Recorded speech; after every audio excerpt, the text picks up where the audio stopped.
Hello teachers, Aaron Whitehead here. Thanks for checking out my latest video here. I want to do a tutorial for you on how to use breakout rooms. Maybe you've seen that breakout rooms are an option, but you've been a little reluctant to give it a try. So hopefully after watching this, you'll be confident to put them into your repertoire for classroom techniques. So first of all, if you haven't already, we would encourage you to check out my video on Zoom settings, because you want to make sure that breakout rooms is turned on, that you can have breakout rooms there in your settings. So you'll see this button here on your menu bar. All right, so let's talk about this real quick. I'm going to kind of walk us through each step. You can see I've got some students on the call with me waiting to get sent into breakout rooms. So I'm going to click here.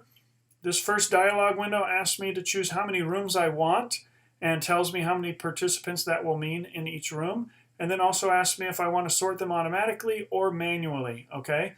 So I'm going to make 4 rooms just so that it's 1 student per room. Obviously, when you do this, you're going to want more than that. But just for our sake, that's what I'm going to do.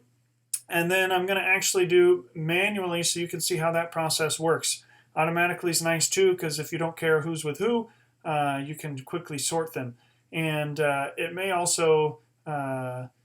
even if you have it sorted automatically, you can still actually adjust and move kids if you find out that a couple of the pairs aren't going to work well. All right. So once I've got it set up the way I want, I click Create Rooms. Now it brings up this dialog window, and I can... oh, did I do that wrong? I said I was going to do it manually, didn't I? Okay, so watch this. See how it did it automatically for me, and that's what it looks like. Or I can do it manually and recreate the rooms, because I want to show you this process. You can rename the room, delete the room, or assign. And so that's what you have to do when you do it manually. Okay, so I'm going to just click a student for each room. And you notice that they disappear from the box as I send them into their different rooms. Okay, and then once they're set up, I can move them to a different room, or I can exchange them with someone. So if I wanted to move the student to room 2, for example, I could do that. I could move them back here to room 1. Or if I decided I wanted to exchange them with the students, notice now it sent student here to and student 2 here, and student 1 there. I'll get it out eventually. So you can see how that works to adjust and move the kids around. Okay, and now I want to point out the options down here in the bottom. Now I'm going very quickly, and so I want to encourage you, don't hesitate to go back and watch this video multiple times and follow each step. But I know by human nature, we like videos to be short. So I'm going to get through it quick, and you can just jump back to the parts that you need. Okay. Now, options down here in the corner. These are our options. Move all participants into breakout rooms automatically. If you choose that, as soon as I click Open Rooms, it will automatically send the kids into their rooms. Okay. If you want them to be given the option, I take this off. And when I open the rooms, they will have a little dialogue. It'll come up and say, the host has invited you to join breakout room 2. And they can say join or later. And then you'll get a notice that says, student 1 says they'll join breakout 2 later. So if you don't want them to have that option, you may want to just do it automatically. Choose whether you want to allow students to rejoin the main session. So where we are right now on the Zoom call back here, this is the main session. Okay. That's where you will be once the breakout rooms are created. You do not get sent into a breakout room, but you can join the rooms, all right?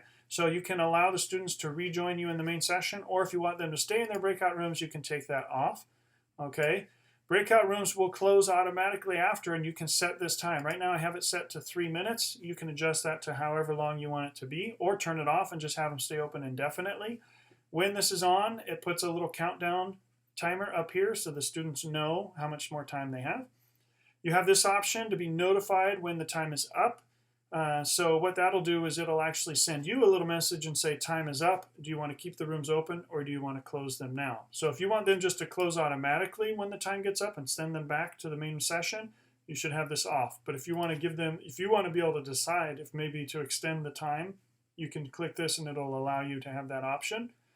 Countdown after breakout rooms close. So as soon as that time comes up, or you choose to close the rooms, it'll send a message to the students telling them how much time they have left in the room. Okay, so if you do this, take that off, it will automatically send them back as soon as the room is closed.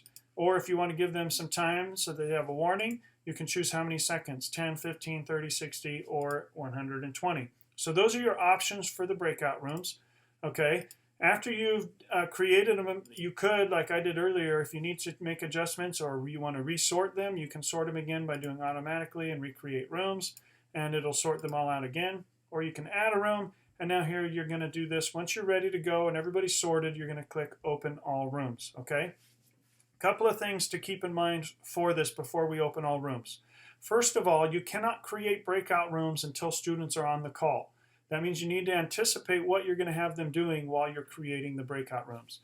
You can make breakout rooms pretty quickly, especially if you use this automatically sort feature and you're not worried about who's with who. So as soon as your kids are all on the call and you want to send them into the rooms, you can do that. You can create the rooms, send them automatically, and they can get started pretty quickly.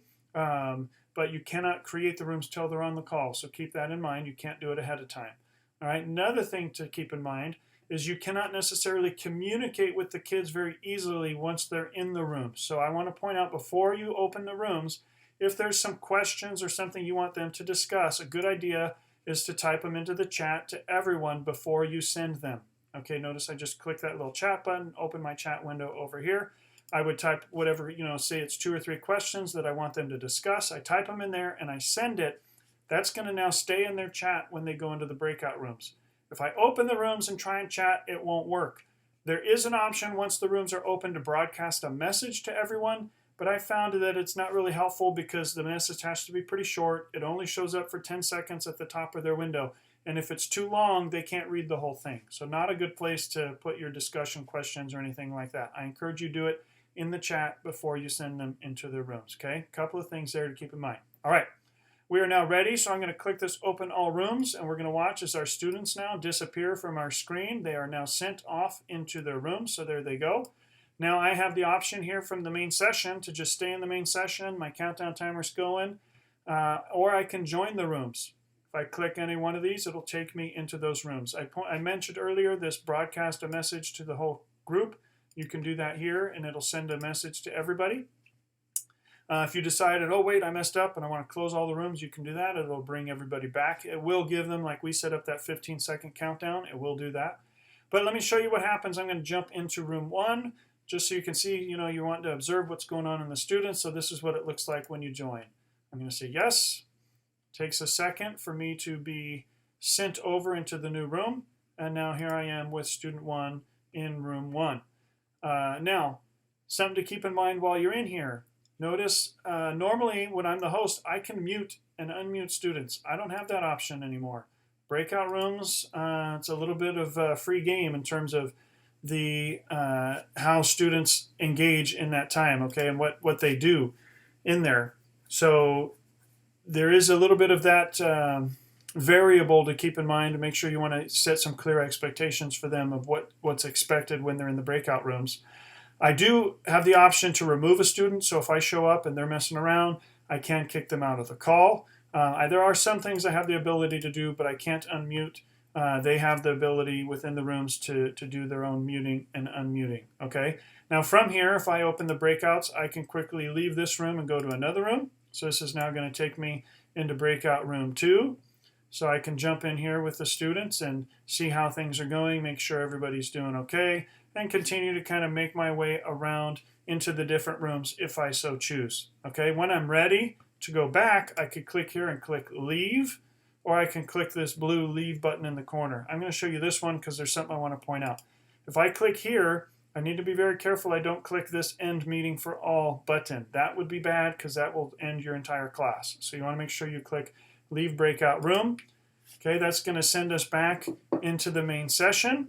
So here we are in the main session. Now you'll notice my time is just about up. I've decided I want to bring those kids back right now, so I'm going to click Close All Rooms even before their time's up, just for the sake of this video. Now you'll notice it says students have been given 15 seconds to rejoin. Okay, so now they're going to, in 15 seconds, down here I can see 5 seconds, you'll notice they start popping back into the main session automatically. All right, here they come. Now I can still use this screen If I keep this up, and I can open or close it just by clicking this button, or I guess you click the red one to close it down here, and to bring it back, you push that button again. I can recreate the rooms. I can resort them. I want to sort them into 4 different groups again randomly. I click there. Now all of a sudden they're sorted randomly again. I can send them out, or I could have kept them in the same rooms. You kind of have some options there in terms of how you want to use the rooms and how you want to structure your class around that. All right? I hope that was helpful. Want to really encourage you to try using breakout rooms in your class, because it does create a great opportunity for students to have more engagement and to talk to one another, just like you might do small groups in your regular class. All right? Thank you so much for watching. Hang in there, and we'll see you next time.